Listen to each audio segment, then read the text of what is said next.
Bom dia, 14 de julho, primeiro horário da manhã, que eu acordei, para mais uma aula a respeito dos princípios dos milagres. Nós já trilhamos 39 princípios, são 39 pressupostos que dão base, né, dão a estrutura, nos trazem os alicerces, né, do que precisa ocorrer para que os milagres se façam presentes na tua vida, na minha vida, na vida de todos nós.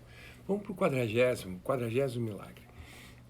O milagre reconhece todas as pessoas como teu irmão, tua irmã, e minha também. É um caminho para se perceber a marca universal de Deus. O milagre reconhece todas as pessoas como teu irmão e meu irmão também. É um caminho para se perceber a marca universal das almas, né? Já fazendo a tradução. Então, isso é uma coisa que eu acho muito bonita nesse processo, né, dos milagres, né? Existe um ditado muito antigo que em relacionamentos, e um ditado acertado, que diz que em relacionamentos semelhante atrai semelhante. Então, hoje, dentro do campo das neurociências, da neuropsicologia, da própria programação neurolinguística, é fácil da gente poder entender esse ditado popular, né, como um ditado realmente verdadeiro.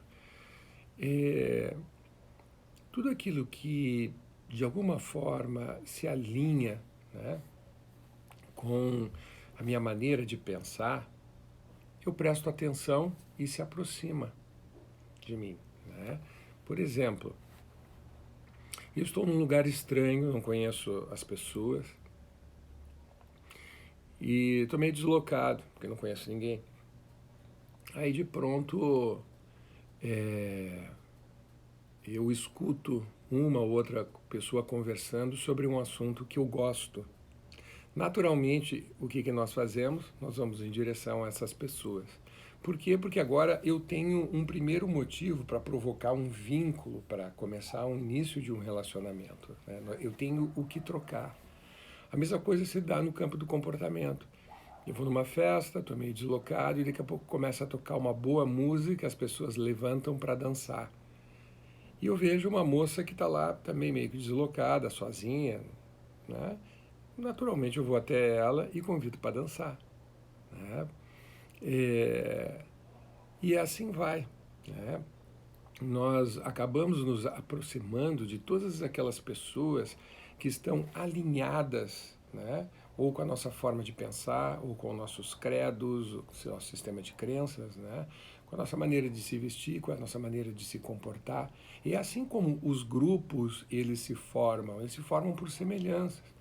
Né? Aqui no prédio tem um grupo que eu sei que se reúne, já me convidaram para participar em função das lives, né?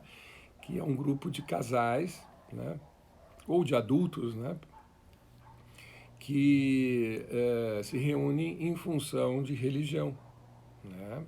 Se eu não me engano, é o grupo de Maria, ou de ECC, ou Cursilho, alguma coisa assim. Né? Eles se reúnem uma vez por semana, eles estão juntos, né? Conversando a respeito de teologia. Né? Então, se estão se agrupando em função de assuntos. Profissionalmente é idêntico. Né? A gente costuma meio que se aproximar das pessoas que ou trabalham, tem trabalhos afins, né? Trabalhos afins quer dizer, eu sou psicólogo, vou sentar à mesa junto com um fisioterapeuta, com um nutricionista, né? Com um pedagogo, porque nós temos assuntos para poder conversar, né? Ou com outros psicólogos, porque são assuntos justapostos. Perfeito? Então, essa é a ideia de semelhante atrai semelhante. No campo do relacionamento, como isso ocorre? Porque muitas vezes você enxerga duas pessoas que têm um relacionamento bem, como é que eu poderia dizer, um bom relacionamento bem estruturado, mas tu olha para as pessoas, uma é água e outra é vinho, outra um é arroz e outro é feijão. Né? E aí se diz, não, os dois se complementam. Não, os dois se aproximaram, né, em virtude daquilo que os dois têm de semelhante. Como assim? É que muitas vezes as semelhanças, como eu já citei, elas não se dão no campo do comportamento, elas se dão no campo das crenças, né? Então, o que um acredita, o outro acredita também. Os credos são idênticos. Então, aquilo que está unindo os dois é uma forma de pensar e não de se comportar, né? Então, um gosta de ficar em casa lendo e o outro gosta de correr, né? Um gosta de estar rodeado de pessoas fazendo festa e o outro gosta de estar com um grupo pequenininho, batendo papo, né? Falando de coisas um pouco mais cultas, né? Então, nossa, são tão diferentes, mas convivem tão bem, porque são complementares. São complementares, né? Mas o que une os dois é o que ambos têm de semelhante, né? Então, é isso que a gente diz. Então, dá um exemplo um pouquinho mais chão no campo de relacionamento, no campo da atitude mental, né? Vamos dizer que o rapaz, ele acha que toda mulher, ela deve ser submissa ao homem. E ele encontra na festa da vida uma mulher que ela acredita que toda mulher deve ser submissa ao homem. O que acontece? Os dois se encontram e estabelecem um relacionamento, né? Agora, ela tem como atividade assistente social e trabalha junto à Delegacia da Mulher, da Infância e Juventude, defendendo, né, mulheres que, de alguma maneira, foram machucadas, né, a sua integridade foi machucada pelo gênero oposto, né? Estranho, né? E em casa ela é submissa. Por que que em casa ela é submissa? Porque a atitude mental dela, a regra que está dentro do cérebro dela, no campo de relacionamentos, é assim. Na área profissional é outra, né? Então, essas coisas também acontecem. No caso dos milagres, né, semelhante atrai semelhante. Quando você começar a praticar os seus milagres, né, começar a trilhar o caminho, né, o caminho, né, que te leva para a graça alcançadas, o que acontece lá fora? Facilmente você vai identificar outras pessoas que estão fazendo já a mesma coisa, que já estão nesse caminho que nós chamamos, né, dentro de uma outra linguagem, de caminho evolutivo, ou o caminho do teu crescimento pessoal, ou o caminho do teu amadurecimento, né? Então, nós vamos às ruas e facilmente a gente se depara com pessoas assim. A gente olha e a gente se dá conta, a gente se identifica. Puxa, mais um do time, né? E muitas vezes é uma percepção um pouco mais sutil, né? A gente sabe que a pessoa está procurando, está em busca desse crescimento, né? Mas a gente não consegue identificar tantos comportamentos assim, né, que estão sendo praticados. Mas aquele mínimo de comportamentos é suficiente para a gente se dar conta. E semelhante atrai semelhante. Daqui a pouco nós estamos sentados mesa a mesa, né, juntos, começamos um assunto, começamos um bate-papo gostoso e o assunto ou o relacionamento ele começa a se desenrolar por aí. Então, olha só, o milagre reconhece todas as pessoas como teu irmão e meu também. Então, em primeiro lugar, nós vamos reconhecer pessoas que também já estão, né, focados nesse processo de construção pessoal, né, de crescimento pessoal, por uma questão de afinidade. Perfeito? Na programação neurolinguística chamamos isso de rapport. Rapport é o estudo, né, da empatia, da antipatia, aquilo que faz com que pessoas decidam se aproximar ou se afastar. né? Então, no caso, a gente reconhece todas as pessoas como os nossos irmãos. De novo, em primeiro lugar, nós vamos reconhecer aquelas pessoas que já estão no caminho também, por uma questão de facilidade do raciocínio, né, do nosso cérebro. Em segundo lugar, né, e quando eu digo em segundo lugar, não é que tenha um degrau muito grande entre uma atitude e outra. Quando nós adentramos o caminho que nos leva, né, que é o caminho dos milagres que nos levam às bênçãos que queremos alcançar, o que ocorre? Lembram que nós falamos ontem, anteontem, sobre a tua sabedoria, né, o teu discernimento, a tua percepção sobre as coisas, ela se abre, ela se amplia, ela se amplifica, né, em função da própria sabedoria. Então, nesse raciocínio agora de uma mulher sábia, de um homem sábio, nós conseguimos enxergar o outro a partir daquilo que ele é, ou o mais próximo disso. Perfeito? Então, eu olho para o outro e percebo as características que esta pessoa tem. Eu percebo as bênçãos que ela carrega nela mesma, os comportamentos maduros, como também eu consigo perceber as suas imaturidades. Então, eu percebo os dois lados da moeda. E quando eu passo a perceber, né, a pessoa dentro da sua totalidade, como um todo, e não apenas partes, fica muito mais fácil de eu, em primeiro lugar, me identificar com aqueles aspectos que a pessoa tem e eu também carrego. Identificação vem de identidade, identidade vem de idêntico. Então eu percebo que sou idêntico, e os idênticos, os semelhantes, eles se procuram, eles se atraem. Né? Como também eu percebo não só aquilo que eu sou idêntico enquanto comportamentos, né? Como as minhas diferenças também. E essas diferenças, elas são importantes, porque apesar daquilo que me aproxima tu de mim, né, as nossas semelhanças, é as diferenças que faz com que o relacionamento ele cresça. Então nós nos aproximamos em função das nossas semelhanças. Perfeito. Tá? Mas se numa conversa, numa mesa, nós só conversamos isso, nós só tratamos de assuntos que ambos concordam, daqui a pouco não tem mais bate-papo. Um vai olhar para o outro e vai dizer, pois é, né? Pois é. Porque o gostoso é construir assuntos juntos. E para construir assuntos, a gente constrói aonde? Dentro daquele espaço que nós já comentamos nos 3 últimos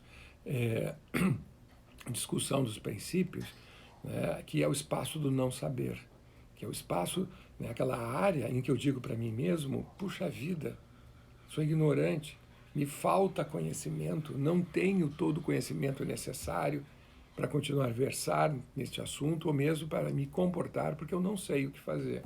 Então eu travo.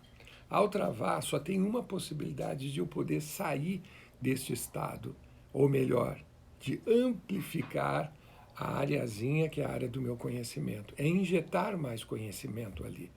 Injetar conhecimento são processos de aprendizagem. Então veja, processo de aprendizagem, que aí nós estamos dentro do caminho dos milagres, né? O caminho dos milagres jamais se faz dentro desse espaço do conhecimento. Ele só se faz quando você está, né, trilhando ou... querida, muito obrigado. Muito obrigado. Bom dia, chegou meu café. Só se dá quando você adentra esse espaço que você diz assim, puxa vida, o que eu vou fazer agora? Né? Então aí começam os aprendizados. Os aprendizados são as pedrinhas da ponte, do caminho que te leva, onde você se encontra, até, né, a graça, né, que você quer alcançar. Esse é o caminho do milagre, esse é o grande milagre. Inclusive, é uma das grandes características da nossa espécie, essa capacidade que a nossa espécie Homo sapiens tem da gente aprender de forma volumosa e profunda. E a gente aprende retendo a informação para a gente poder utilizar a longo prazo. né? Então, estudos em laboratório, por exemplo, com macacos, né? Muitos macacos, ou mesmo outros animais, cavalos, elefantes, cachorros, eles aprendem momentaneamente, eles aprendem para poder ter é, um resultado imediato. Mas se aquilo não for repetido, repetido, repetido N vezes, em pouco tempo a informação ela se desfaz e o bichinho nem ideia tem do que foi que ele aprendeu. Para aprender de novo, vai ter que começar do zero. Nós, seres humanos, não. A memória ela pode se desfazer, mas ela vai levar mais tempo para isso. E mesmo quando ela se desfaça de tal maneira que a gente não tenha mais competência de poder colocar em prática, ao ser apresentado o comportamento, pequena noção de isso aí eu já vi algum dia na minha vida. Né? Vocês ainda lembram da fórmula de Bhaskara, as fórmulas de química, de física, de matemática? Pois é, né, os conceitos, as regrinhas de língua portuguesa, de gramática, em algum lugar eu já vi isso. Então veja só, o, é, eu comparo muito com os favos, com uma colmeia, né, o processo de aprendizado. Existe uma parte do aprendizado que é a parte estrutural do conhecimento, que é o que eu estou fazendo com vocês aqui, né, nesse curso, né, sobre os princípios dos milagres. Eu estou trabalhando a parte estrutural, que são os favos. Só que tem uma outra parte do aprendizado que diz respeito à prática. Né? A prática. Você tem que praticar, você tem que se emocionar, você tem que sentir. Isso é o mel que tu coloca dentro que as abelhinhas colocam dentro dos favos. Então, o conhecimento é a junção desses dois elementos, a estrutura e mais o seu conteúdo. Né? Então, é os favos do mel mais o mel. O que leva mais tempo, acredito eu, né, para a abelhinha construir? Porque para nós o que leva mais tempo, né, para o ser humano o que leva mais tempo para construir são os favos. É a estrutura. Quando a gente diz, eu esqueci, o mel foi embora. Mas as estruturas, elas ficam. As estruturas a gente não esquece. Essas ficam marcadas a ferro e fogo em nosso cérebro. O mel vai embora. Daí que existe hoje no campo da pedagogia, hoje já é uma descoberta isso, científica, já antiga, né, fruto de pesquisas de pedagogos. Quem tem mais facilidade para aprender? Uma criança ou um adulto? Um adolescente ou um adulto de 50, 60 anos de idade? O adulto. Por quê? Porque o adulto ele tem uma quantidade gigantesca de estruturas, de favos, já preparados para encher de mel. E o jovem, ele precisa ainda construir os favos. Né? Então, adultos aprendem com mais velocidade, com mais rapidez, praticamente instantaneamente. Jovens precisam de muita repetição. Jovens precisam estar o tempo todo, sabe, olhando para os livros para poder reter a informação. E ainda mais porque o nosso sistema pedagógico não é um sistema pedagógico voltado para a construção dos favos, das estruturas.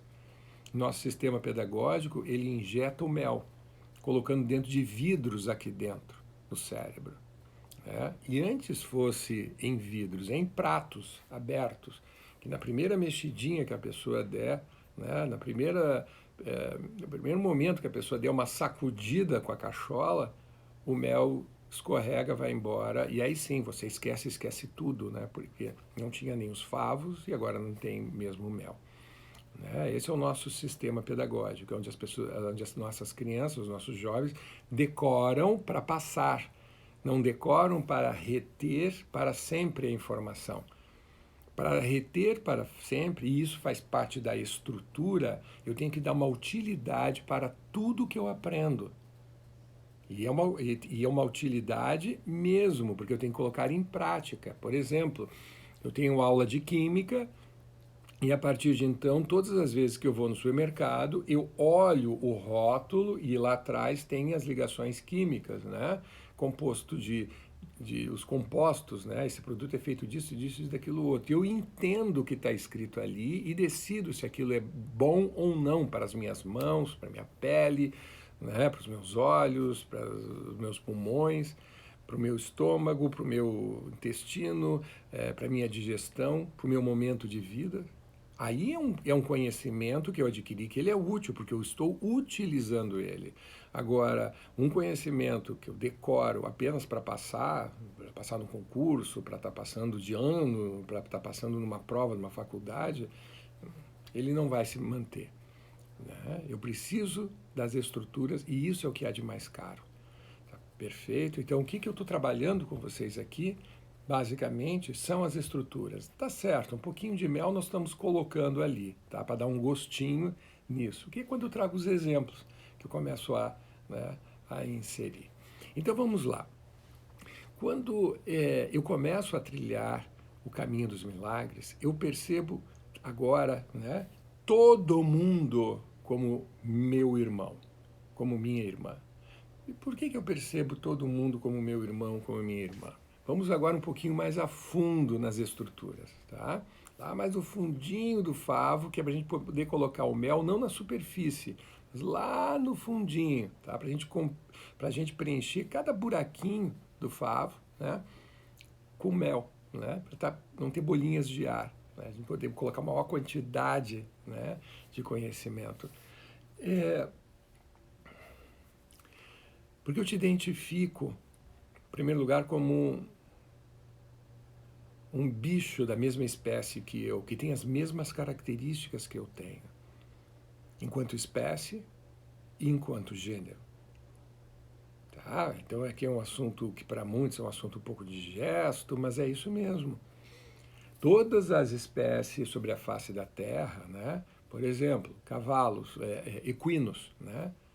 O cavalo e a égua, enquanto espécie, né? Enquanto, né, bicho, eles têm características em comum. Agora, as fêmeas, as éguas, elas têm características próprias das fêmeas.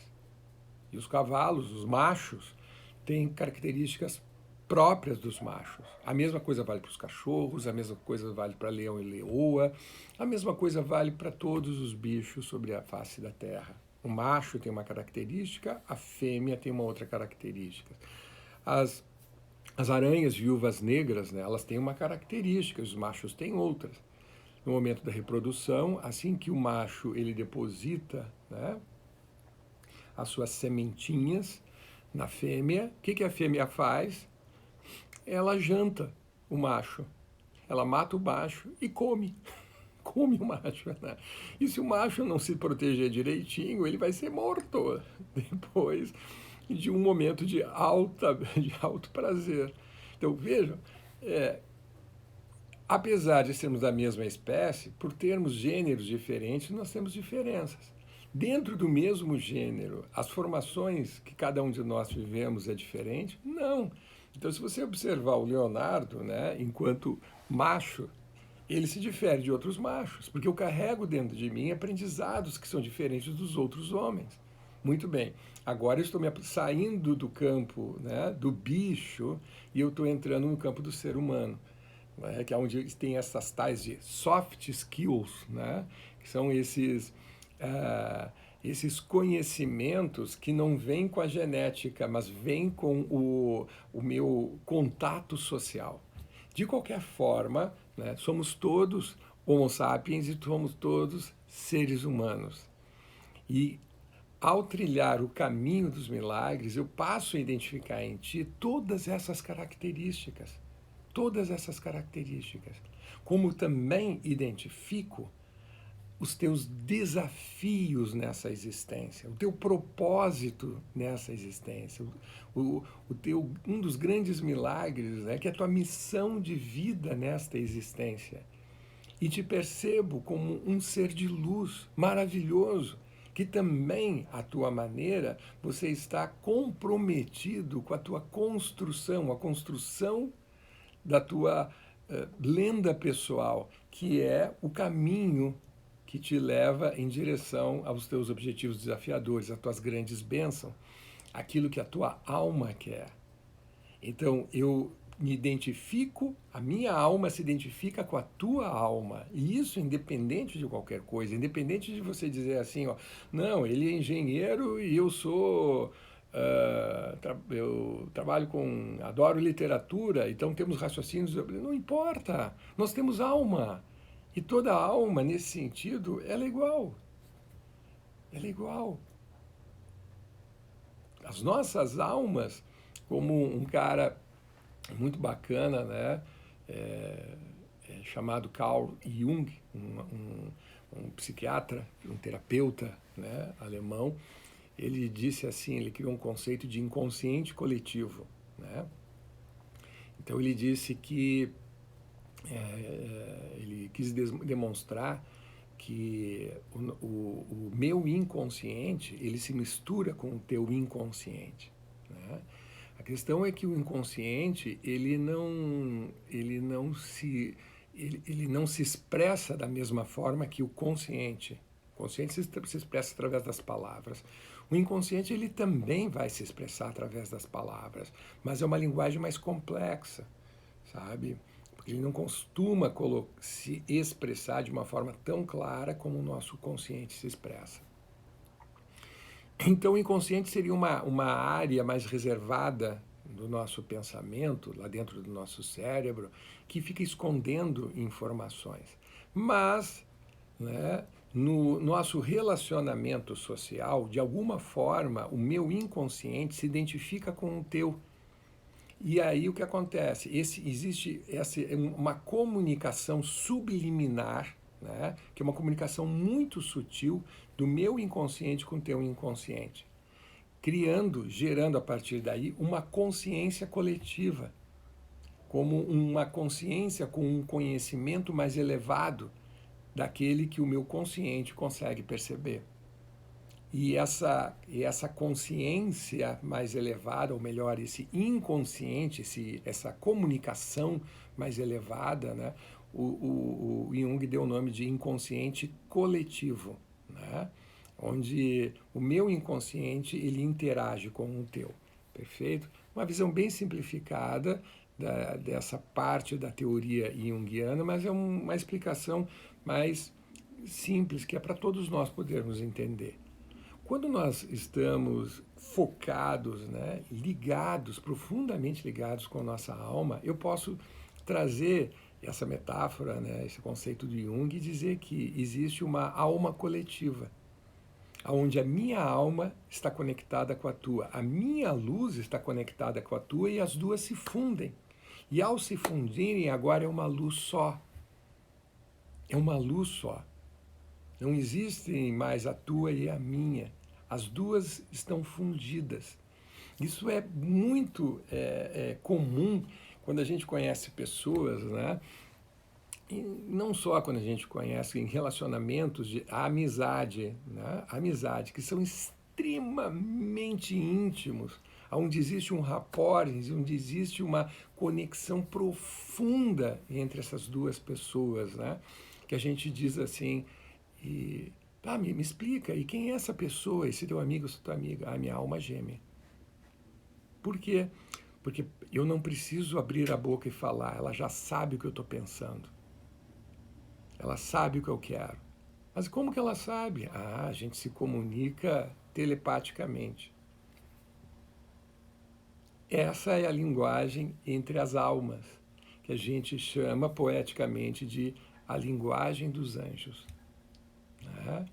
Então, que é uma comunicação que se dá num outro plano energético, inclusive, né? Onde não é necessário tanto, até é claro que é, mas não é tão necessário a gente usar palavras.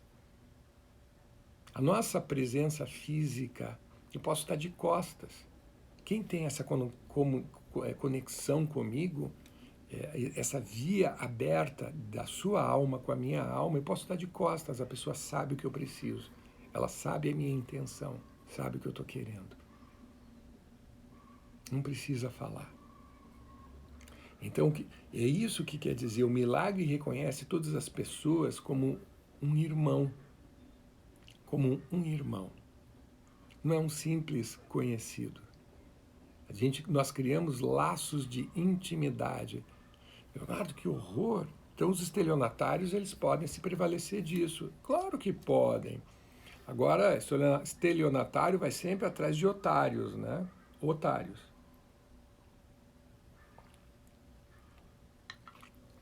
base do estelionato, o que, que é? Vínculos afetivos de dependência, onde você vai ter pena do estelionatário, típico daquele familiar que vive pedindo, família mesmo, né? Sempre tem aquele que vive pedindo dinheiro emprestado e nunca devolve, né? Qual família que não tem isso? Pois é, isso é estelionato. Como também daquele, né, que é profissional e realmente vai te roubar, vai te tirar o que tu tens. Né? Então, muito se dá sobre a questão de tu te sentir responsável por ele, por ela. Né? Então, tu te sente culpado se tu não dá um cheque em branco, se tu te sente constrangido, envergonhado de não emprestar dinheiro. E ele faz isso acontecer. Né? Como daquele outro que ele é um profissional mesmo e ele vai te roubar, né? E esses fazem através das oportunidades de negócio. Estou te trazendo uma oportunidade de negócio. Como assim? Custa 5 milhões. Tu entra com 4.999.999 reais. E tu com quanto vai entrar então? Eu entro com o conhecimento que eu tenho, e eu vou fazer esses teus 5 milhões virarem 40 milhões em 2 horas. Então também ele mexe com a questão da avidez do outro, né? Com esse pensamento mágico de querer enriquecer sem esforço de forma muito rápida. Essa ganância. Né? Então o estelionatário ele tem uma habilidade enorme de mexer com a ganância do outro, que a gente chama de otário, né? Então ele sempre está atrás de otários. E ele sempre encontra um ganancioso otário que quer ganhar de uma maneira mais fácil, mais rápida, e acaba se rompendo, se corrompendo. Mas aí eu pergunto para vocês, será que o estelionatário ele só é estelionatário na área do dinheiro? Não, eu conheço estelionatários afetivos, que provocam estelionato afetivo, aonde a moeda de troca, né, é ou a emoção que tu carrega ou comportamentos que tu pratica. E o cara vai e te rouba isso. Né? Modernamente chamamos de vampirismo emocional ou vampirismo comportamental, onde você faz por mim e se não fizer, você é um filho daquilo, um filho da mãe, um ingrato porque não está fazendo para mim. Não, eu nunca te dei nada. A tua obrigação é fazer por mim. E eu passo a te cobrar isso. E aí, tu passa a me nutrir daquilo que eu, como um parasita, eu não faço.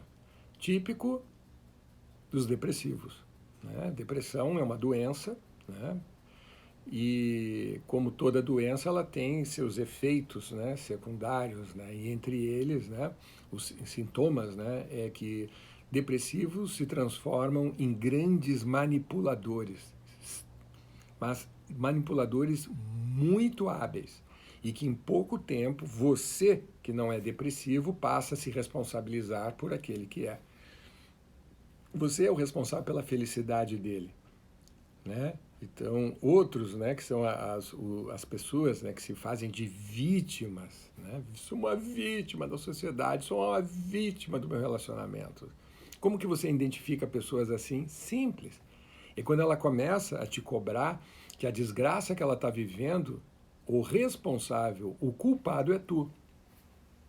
Isso é a pessoa que se faz de vítima. Vítima é aquele que diz assim, eu estou mal porque você fez tal coisa. Eu estou assim porque você não me deu tal coisa. Então, eu te procurei para fazer uma coisa e você disse não. E agora eu estou arrasado, estou acabado, porque eu estou me sentindo rejeitado, estou me sentindo feia, eu estou sentindo que não... Então, o que ele está fazendo? Ele está te cobrando um comportamento que você não fez. Toda vez que existe a cobrança de um comportamento, né, existe uma vítima e um algoz. Né? Então, isso é o que eu chamo de estelionato emocional. Então, os estelionatários emocionais vão usar a mesma estrutura, a mesma estratégia dos estelionatários financeiros. Né? Estelionatários sociais, né? Aquela pessoa que você vive convidando para as suas festas e ela não contribui com nada.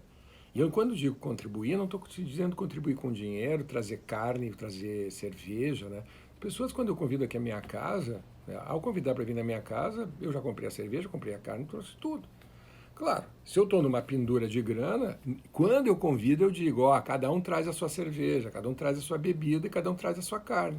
Como eu e meus amigos nós fazemos. Agora, muitas vezes, eu apenas convido e já tem tudo aqui. Ah, Leonardo, o que eu trago? O que eu trago? O que eu trago? Ah, traz uma sobremesa. Ah, Leonardo, mas eu quero levar alguma coisa para beber. Traz um vinho. Né? Ah, vai ter outras moças aqui. Gurias, o que vocês querem beber? Ó, estão pedindo uma espumante. Passa no supermercado, traz uma espumante. Traz. Ah, Leonardo, abriu a porta. Esqueci da espumante. Não tem problema, entra.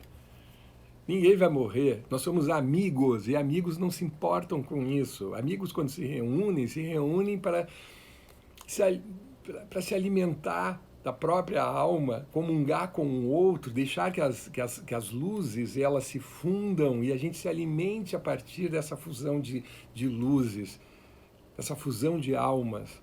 Isso é o mais importante. Pode saber. Convido todo mundo para almoçar aqui em casa e na hora, bom, gente, vamos cozinhar. Eu abro a geladeira, não tem nada. As pessoas vão me criticar, vão sair daqui brabas. Não, vai todo mundo rir e de alguma maneira o almoço sai. Isso é o comportamento de pessoas que se amam.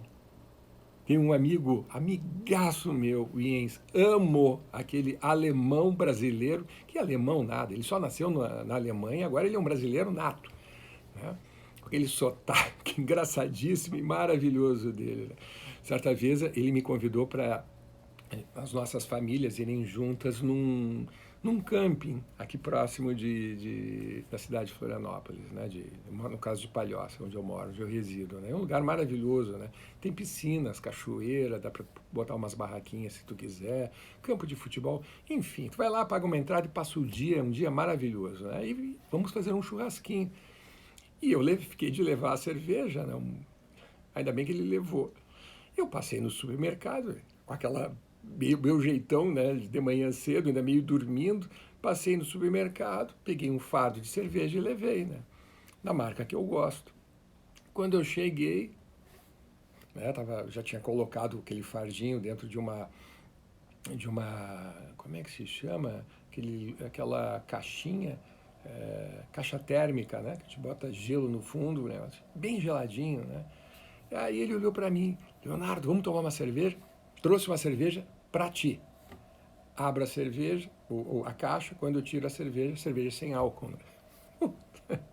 Eu servindo cerveja sem álcool pro alemão, né? Ele olhou para mim com aquela cara de desilusão, disse assim, ó, eu não tomo cerveja sem álcool, odeio. Aí eu comecei a rir com ele, foi o que eu comprei, todo sem graça, né? Ele olhou para mim e começou a rir, não te preocupa, eu também trouxe cerveja. Ele foi lá, tomamos a cerveja dele. Amigos são assim, não tem problema. Sabe, não tem problema mesmo. Então, dentro do caminho dos milagres, eu reconheço todas as pessoas como meus irmãos. Como meus irmãos. E reconhecer como irmão, aí vem um detalhe importante. Não significa que, ao reconhecer como irmão, mi casa é su casa. Sabe? Que a minha casa agora é a tua casa. Tu pode adentrar aqui bem a hora que tu quiser. Não. Uma coisa interessante, né, com relação à família. A gente sabe quem são os nossos familiares, é ou não é verdade?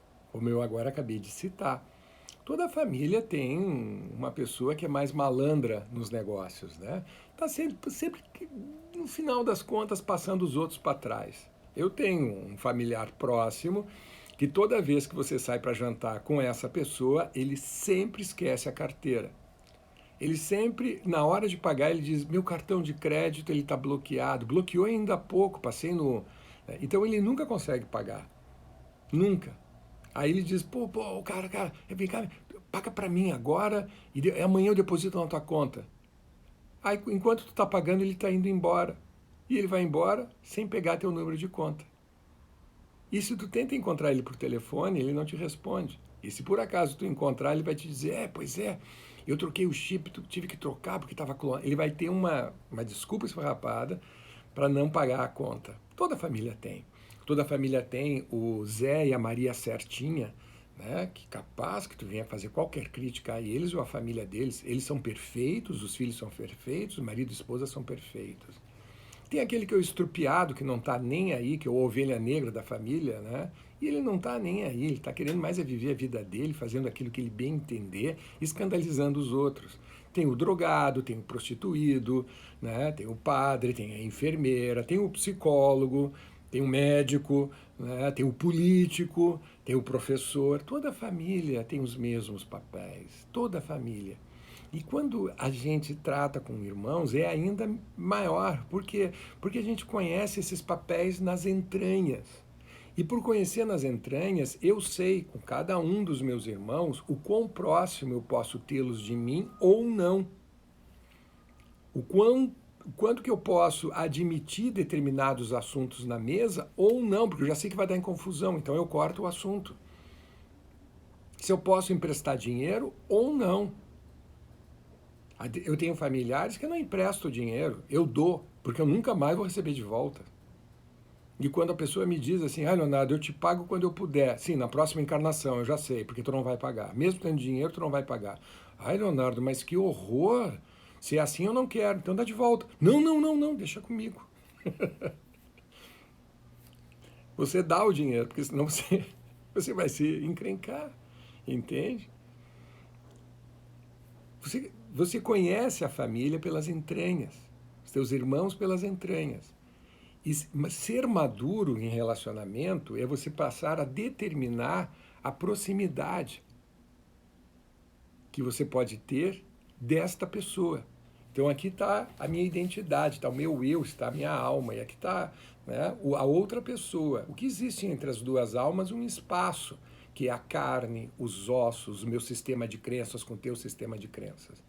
As duas almas, elas querem se fundir uma na outra. Por elas se fundem. Mas elas são inteligentes o suficiente para entender que essa proximidade, né, tem todos esses elementos aqui no meio e que pode provocar atrito. Então, ambas as almas, elas vão determinar a proximidade perfeita e o tempo em que as duas vão estar juntas para que aquilo que está no meio não quebre, não provoque um atrito que faça com que as pessoas se afastem. Nossas almas, acredite, elas são muito, muito inteligentes, são muito sábias, têm uma sabedoria infinda dentro de si, a ponto de tolerar as tuas imaturidades, ok? Então, ao te reconhecer como meu irmão, eu estou te reconhecendo com as tuas bênçãos, mas também com as tuas limitações, com as tuas competências e com as tuas incompetências. Eu gosto muito com os meus amigos de conversar sobre política. Detalhe, eu tenho amicíssimos que nós temos conversas profundas sobre políticas que têm como entendimento e credos políticos avessos ao meu. Avessos. Para mim, para mim, como todo porto-alegrense fala, né, para mim, os meus credos políticos vai para cá e o dessa pessoa vai para um outro sentido.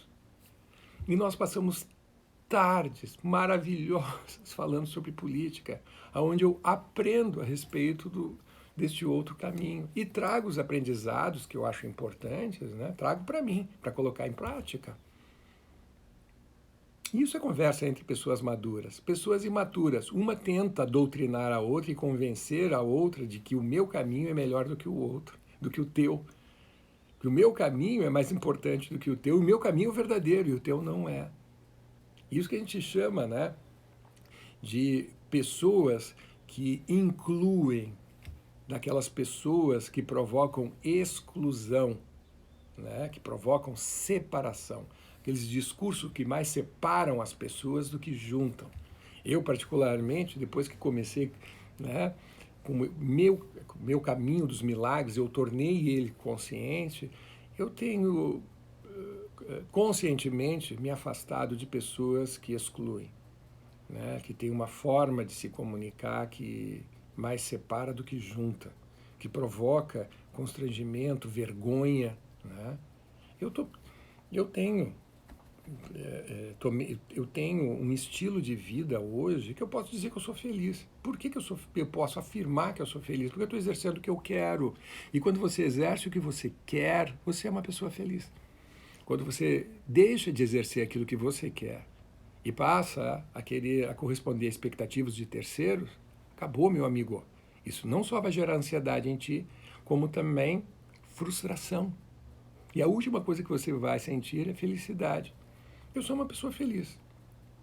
Horas, em muitos momentos, me sinto dentro de um estado de alegria, de viver intenso, intenso, estados de amor. Às vezes eu sinto raiva, fico brabo, né? Mas eu sou uma pessoa feliz, porque hoje eu exerço o que eu quero.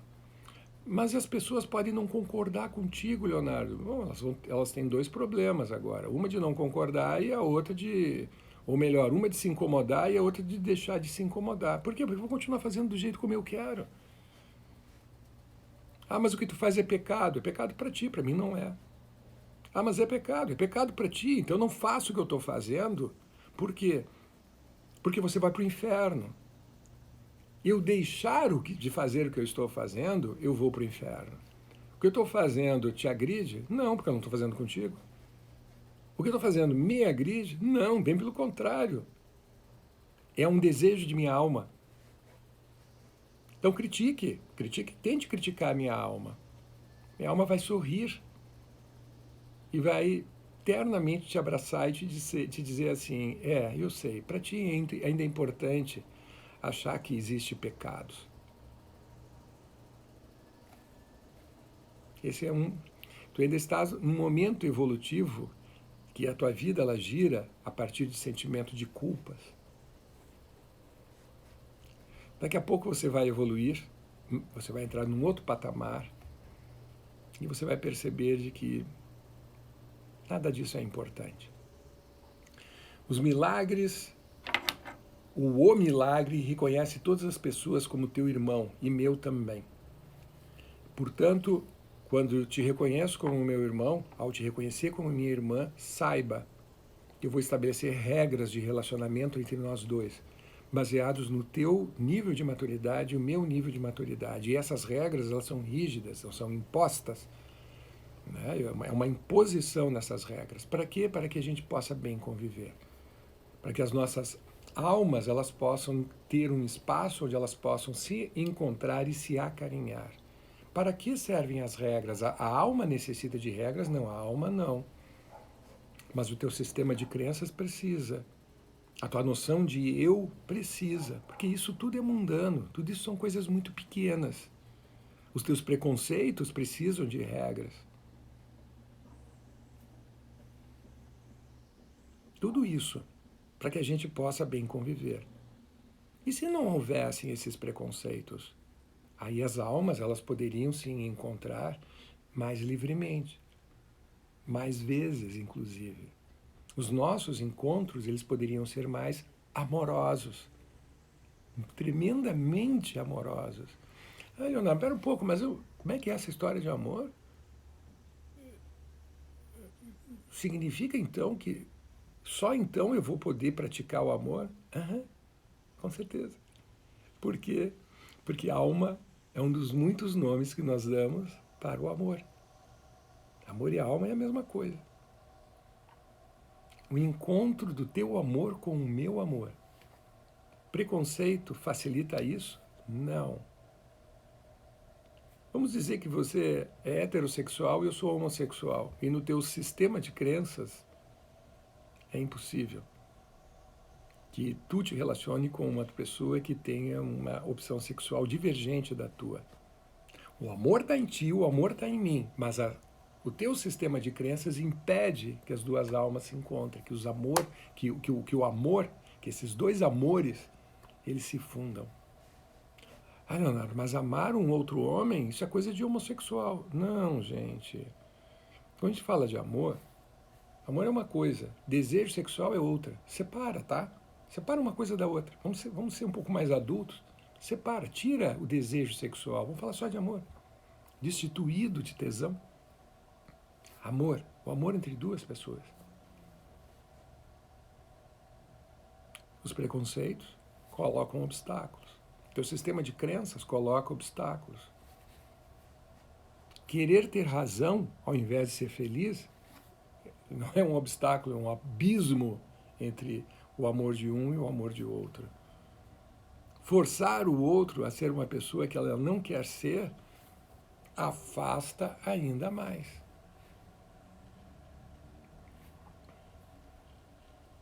Então, eu te reconheço como meu irmão e como minha irmã. Talvez eu te coloque dentro da minha casa se eu perceber que nós temos habilidades para exercer o nosso amor dentro da minha casa. Se não tivermos habilidade, nós dois juntos, eu vou te receber lá na rua, no clube, no pub, no bar. A gente ir ao cinema juntos, mas dentro da minha casa não. Minha casa é um espaço sagrado. Acredito que o teu também é, que você não convide qualquer pessoa para dentro da sua casa. Quem é que você pode convidar? Aquelas pessoas que vão comungar contigo dessa luz que está se fundindo. A luz de tua alma e a luz da alma dela. A luz das almas de vocês dois. É um caminho para se perceber a marca universal de tua alma. Ou das almas. É um caminho para se perceber essa marca universal. Por que marca universal? Não importa onde você esteja, você pode estar aqui na América do Sul, você pode ir para a América do Norte, América Central, você pode ir para a Europa, você pode ir para a Ásia, pode ir para a Oceania, pode ir para a África, pode ir para o Oriente Médio, para onde você quiser, para o Polo Norte. Essa marca, ela é universal. Durante um bom tempo da minha vida, eu viajei de mochila. E o que me divertia e me diverte até hoje, né, é ir para a rodoviária. Na época eu viajava de carona, botava uma mochila nas costas, ia para uma estrada. Tinha lugares certos para eu pegar carona. E daqui a pouco parava um caminhão, parava um carro. Para onde você está indo? Eu estou indo por essa estrada aqui, indo adiante. Mas onde você vai parar? No lugar que você disser para mim, vou te deixar aqui. Só não me deixe no meio da estrada, me deixe próximo a uma vila, um vilarejo, uma vila, né, uma comunidade ou uma cidade. E assim eu ia. Conheci boa parte do Rio Grande do Sul, conheci boa parte da Argentina, do Uruguai, do Paraguai, da Bolívia, desse jeito. Sem ter um roteiro pré-estabelecido, né? E a coisa tão interessante, né, que eu nunca me machuquei, nunca. Loucura, né? Mas eu nunca me machuquei. E a coisa mais interessante, porque eu subia naqueles caminhões, né, e o cara que estava me dando carona, daqui a pouco começava a conversar comigo. Ah, tu é brasileiro? Sou. Pô, o que tu faz? Ah, eu sou estudante de psicologia. Ah, que bacana.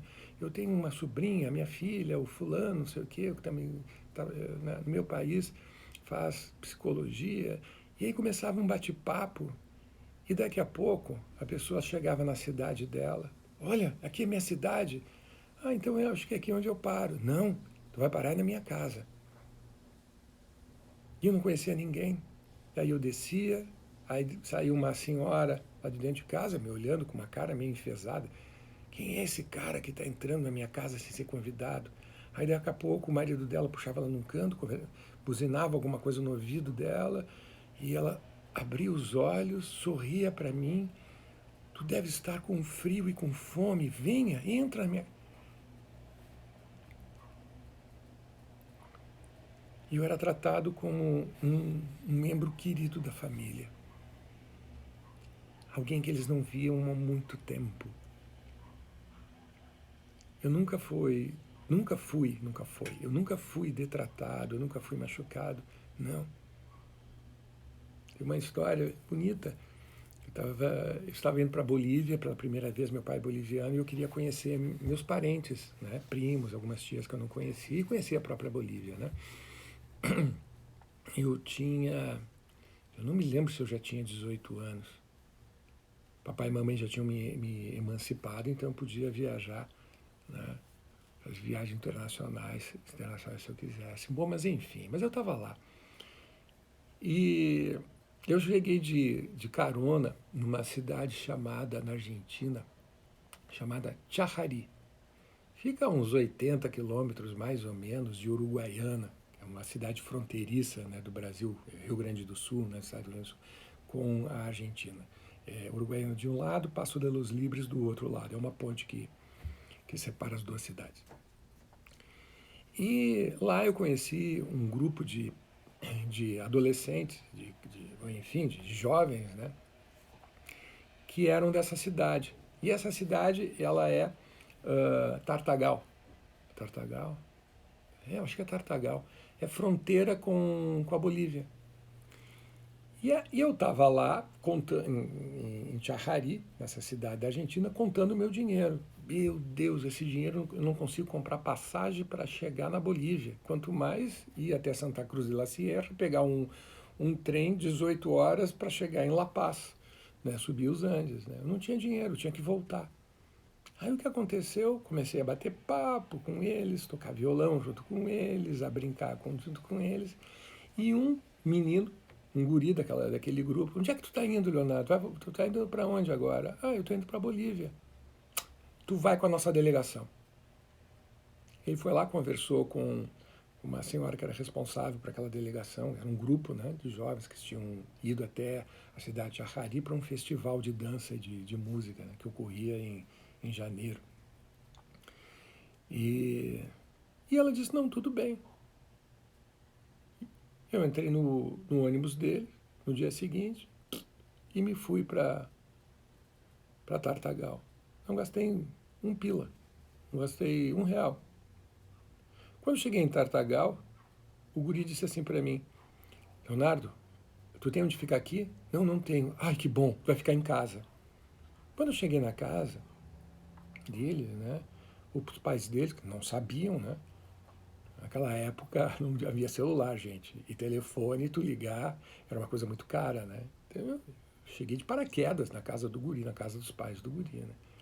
Aí a mesma coisa, os pais deles ficaram meio que me olhando, pô, um brasileiro aqui, nem fala a nossa língua, eu já falava espanhol, né.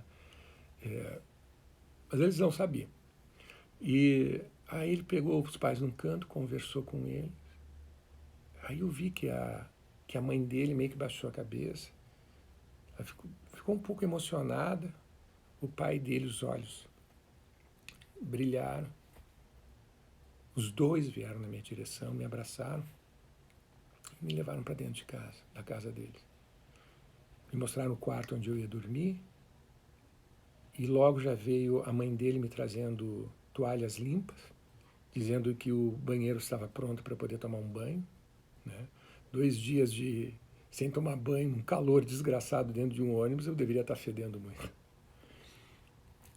E o que era para passar um dia, passei quase 10 dias com eles, né? Na cidade de Tartagal, sendo tratado como filho. E no dia que eu fui seguir viagem, o pai dele chegou para mim e me disse assim, fica aqui, Leonardo, fica aqui para sempre conosco. Eu te quero como um filho. Essa história é real, uma história que eu guardo no coração e eu jamais vou esquecer. Hoje eu havia prometido que eu ia fazer uma live de 20, 30 minutos e olha só, faltam 1 minuto e meio para a gente encerrar os nossos 60 minutos. Gente, ao andar pelo mundo, quando exercendo o caminho dos milagres, preparem-se para encontrar outras pessoas que também estão nesse caminho. Se aproximem, conversem. Um vai estimular o outro, sabe? Acaba que um acaba dando força, sabe, ao outro, por perceber esse esforço, exige esforço para trilhar o caminho dos milagres, tá bem? Se acolham, comam juntos, se conheçam, se reconheçam e estabeleçam regras de relacionamento a partir da maturidade de cada um, tá ok? Um beijo enorme na alminha boas de vocês e que essa terça-feira seja repleta de encontros, desencontros que vocês possam descobrir no diverso, no diferente, o caminho do milagre de vocês, né? Dos milagres, os grandes e maravilhosos milagres do dia a dia. Um dia repleto de amor e que vocês possam contagiar todas as pessoas que estão à tua volta com essas tuas